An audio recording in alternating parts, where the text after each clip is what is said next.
एक वक्त था जब भारत और चाइना दोनों को ही थर्ड वर्ल्ड कंट्रीज कहा जाता था। दोनों ही गरीब थे, दोनों के पास जनसंख्या थी लेकिन पैसे नहीं थे। लेकिन आज चाइना बुलेट ट्रेन बना रहा है और हम फ्लाईओवर में भी 10 साल लगा रहे हैं। वो फैक्ट्री ऑफ द वर्ल्ड बन चुका है और हम अभी भी जॉब्स के लिए स्ट्रगल कर रहे हैं। तो सवाल ये है, विकास में 50 साल का गैप क्यों है?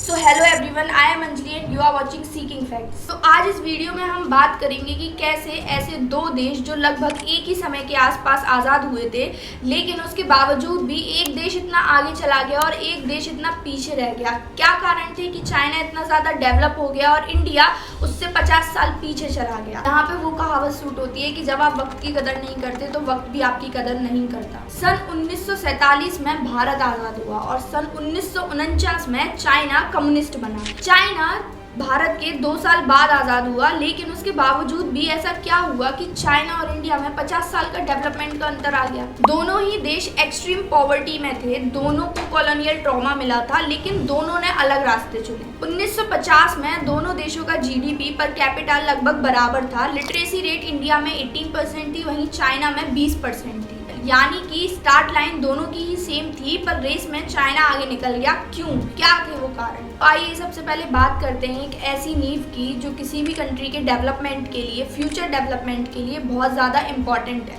वो है किसी भी कंट्री का एजुकेशन सिस्टम। भारत का जो एजुकेशन सिस्टम है वो शायद नौकरियों के लिए बनाया गया और वहीं चाइना का जो एजुकेशन सिस्टम था वो शायद नेशन के लिए बनाया गया, और यही सबसे बड़ा कारण बन गया कि चाइना भारत से इतना ज़्यादा आगे निकल गया। तो आइए जानते हैं कि कैसा है इंडियन एजुकेशन सिस्टम। हमारे यहाँ वोकेशनल ट्रेनिंग्स नहीं है, हमारा सिलेबस आउटडेटेड है, स्किल डेवलपमेंट मिसिंग है। अभी भी कुछ ऐसी स्टेट्स हैं इंडिया की जहाँ पे स्कूल और कॉलेजेस में, गवर्नमेंट स्कूल एंड कॉलेजेस में वॉशरूम्स नहीं है, तो स्किल डेवलपमेंट का तो बात ही बहुत दूर है। जहाँ चाइना में एआई को कंपलसरी कर दिया है एजुकेशन में, वहीं दूसरी तरफ इंडिया आज भी फूड स्टार्टअप्स पे फोकस कर रहा है। ये सबसे बड़ा एक कारण है कि शायद आज भी हमारे पास खुद की ड्रोन टेक्नोलॉजी नहीं है। वहीं दूसरी तरफ चाइना ने ड्रोन टेक्नोलॉजी बनाई और उसको मिलिट्री स्ट्रेटजीज में यूज़ किया, जिससे ये चीज़ साबित होती है कि इंडिया में अनस्किल्ड लेबर ज़्यादा है और स्किल्ड लेबर कम है। और ये भी साबित करता है कि इंडिया और चाइना के एजुकेशन सिस्टम में कितना बड़ा गैप है। आइए अब जानते हैं चाइना के एजुकेशन सिस्टम के बारे में। चाइना जहाँ यूनिफाइड नेशनल करिकुलम है जो फोकस करता है मैथ, साइंस और टेक पे, वहाँ कोडिंग को इंट्रोड्यूस करा दिया गया है स्कूल में 2017 से ही। वहाँ की लिटरेसी 95% है 2000 से। डेटा के अकॉर्डिंग इंडिया की एवरेज पीसा रैंक है ही नहीं, क्योंकि हमारा इतना लो पार्टिसिपेशन है। वहीं दूसरी तरफ चाइना, शंघाई रीजन जो है वो रैंक्ड 1 ग्लोबली मार्क किया गया है पीसा 2018 में। जब भारत सोशलिज्म में अटका रहा, चाइना ने कंट्रोल कैपिटलिज्म अडॉप्ट किया। इंडिया में लाइसेंस राज रहा 1991 तक, स्लो इंफ्रास्ट्रक्चर डेवलपमेंट रहा, स्मॉल स्केल फोकस थे जिसका लिमिटेड एक्सपोर्ट पावर था। वहीं चाइना के डेंग ज़ियाओपिंग ने 1978 में रिफॉर्म किया to get rich is glorious. 1980s में ही स्पेशल इकोनॉमिक जोन बना दिए गए, जिसकी वजह से चाइना 2009 तक वर्ल्ड लार्जेस्ट एक्सपोर्टर बन गया। डेटा के अकॉर्डिंग 1999 में इंडिया की जीडीपी $320 बिलियन थी, वहीं चाइना की $360 बिलियन थी। लेकिन 2024 में इंडिया की जीडीपी $3.7 ट्रिलियन है, वहीं चाइना की $18 ट्रिलियन है। तो जो वक्त के साथ चलता है वही समय से आगे निकलता है। चाइना में एक विजन होता है, चाहे अथॉरिटेरियन हो। यहाँ पे मैं आपको बताना चाहूँगी कि अथॉरिटेरियन एक फॉर्म ऑफ गवर्नमेंट है जहाँ पे जो पावर होती है वो एक स्मॉल अथॉरिटी के पास या फिर एक सिंगल इंडिविजुअल के पास होती है। जैसे कि आप सबको पता ही है कि चाइना एक 1 पार्टी सिस्टम फॉलो करता है, जहाँ सिर्फ एक ही पॉलिटिकल पार्टी है जो कि है कम्युनिस्ट पार्टी ऑफ चाइना। उसी के पास सारी पॉलिटिकल पावर है और वहाँ पर जो लोगों के पास फ्रीडम होती है वो काफ़ी कम होती है। तो ये एक तरीके से तानाशाही गवर्नमेंट होती है। लेकिन भारत में हर 5 साल में विजन बदल जाता है, लेकिन चाइना में 100 ईयर डेवलपमेंट प्लान्स बनाए जाते हैं। इंडिया यहाँ 5 ईयर पॉलिटिकल साइकिल में ही फंसा हुआ है।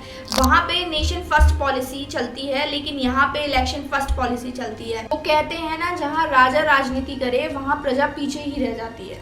किसी भी कंट्री के डेवलपमेंट की नींव उसका एजुकेशन और इकोनॉमिक सिस्टम ही नहीं होता है, लोगों का माइंडसेट भी एक बहुत बड़ा रोल प्ले करता है। तो उसी तरीके से चाइना के नौजवान कोडिंग और पेटेंट में बिजी हैं, वहीं इंडिया का यूथ यूपीएससी के मीम्स और रील्स बना रहा है। इन चाइना में पेटेंट फाइलिंग हो चुकी है 1.4 मिलियन से भी ज़्यादा 2022 तक, और उसकी जो यूथ है वो काफ़ी ज़्यादा स्किल्ड है, गवर्नमेंट बेस्ड इनिशिएटिव भी चालू कर रही है। वहीं दूसरी तरफ इंडिया में ब्रेन ड्रेन हाई है और स्किलिंग प्रोग्राम पूरी तरीके से फ्रेगमेंटेड है।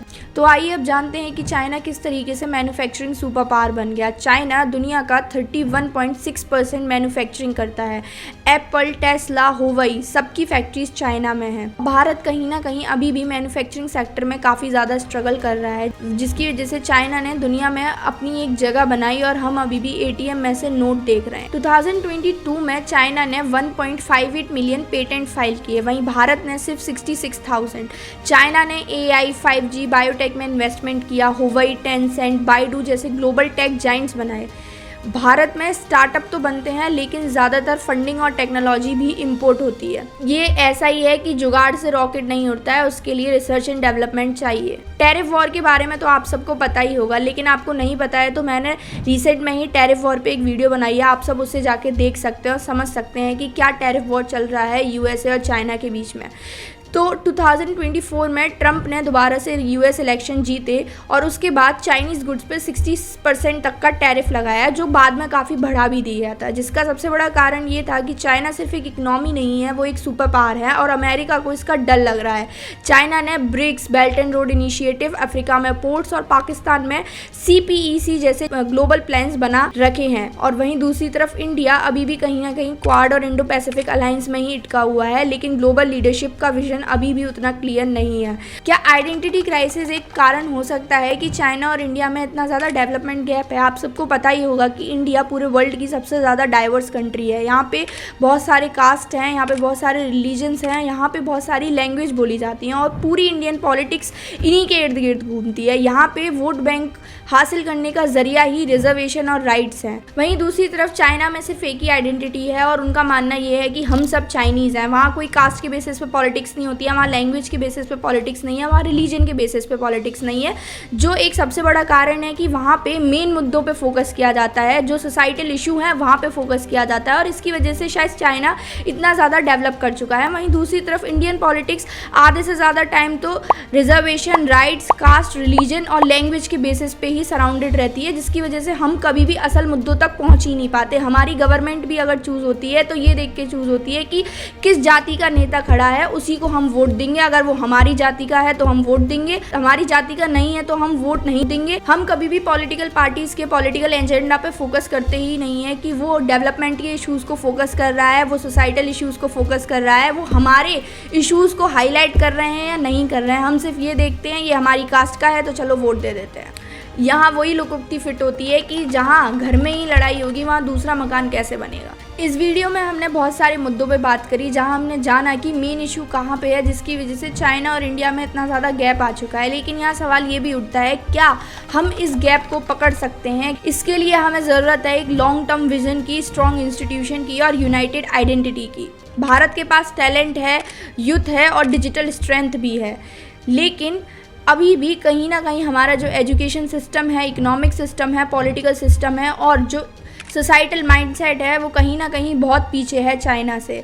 विकास का रेस अभी ख़त्म नहीं हुआ है, शुरुआत हम भी कर सकते हैं पर बिना स्ट्रेटजी के नहीं। चाइना ने चुपके से दुनिया जीत ली, अब हमारी बारी है, बस हमें जागना पड़ेगा। And if you find this video informative then please do like, share and subscribe to our channel Seeking Facts. और जुड़े रहें हमारे साथ हर थर्सडे और संडे को दोपहर 1 बजे ऐसी ही वीडियो देखने के लिए।